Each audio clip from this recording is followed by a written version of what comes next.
Welcome, ladies and gentlemen, to the Accent Training Podcast. My name is Pat. I am your personal American accent coach, and today I am here to talk about another use of the sound ah. This use of ah is what we hear with the spelling of A-U and A-W. That's right, two letters coming together to make one sound. Ah. A-U and A-W digraphs. Now, what is a digraph? Well, I just said what a digraph is. It's when two letters come together to make one single sound. So while it's spelled with two letters, A-U and A-W is a digraph, and it doesn't require any movement. And when this A-U or A-W is found within a word, it gets the same sound as the short O and the lax A that we've learned about in some previous episodes. That is the sound ah. Now, the difficulty that most folks find with this sound is that they think of the spelling A-U, A-W, and they move their lips kind of like O to get a clear W or U sound. Our goal today is to change this habit and keep your lips neutral when pronouncing these digraphs. So let's talk about how we make this sound nice and clearly.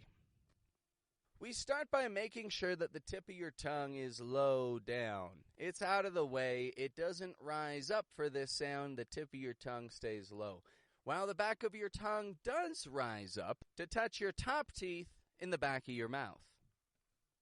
We then lightly compress the center of your tongue, pressing it downwards to get a clear position, clear sound when we project ah.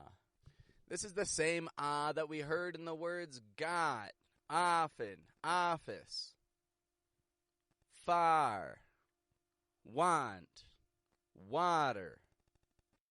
And we're now seeing that it applies to words like pause, saw, auto, cause, la, ah. Now, something that I've mentioned in the past and I'm happy to remind you of is that we have to make sure not to pronounce this vowel sound short and choppy as a brief ah, ah. That isn't going to give us the results that we want. The results that we want are changed habits. New habits that include flowing your voice out more in the vowels, in the ahs and ehs and uhs, to maximize clarity in the American accent. So where can we find these AU and AW digraphs? You can find them beginning a word, in the middle of a word, or ending a word. Let's start with a few words beginning in these digraphs. We've got awesome. Awesome. A-W-E-S-O-M-E. I do not pronounce awesome, just a flowing and motionless awesome. This is a word often used by Americans to describe something that they really like. That's awesome. It just means I really like it. That's awesome. How about another? Awful.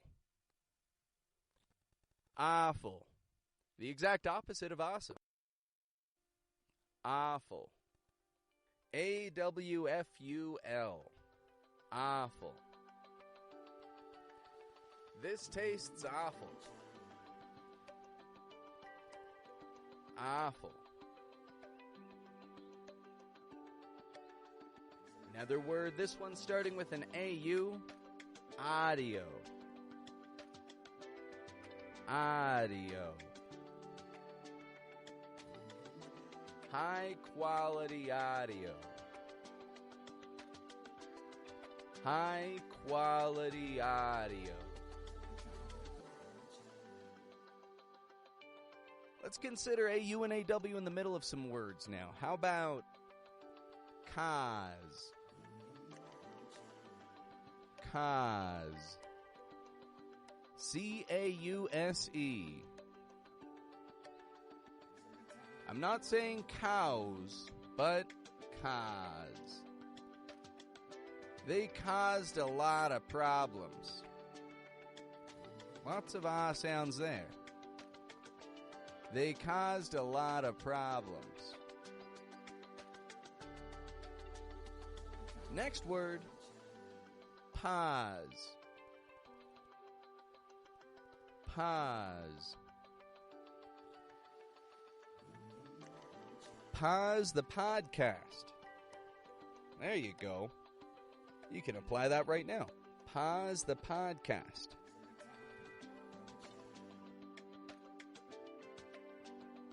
And one more, line.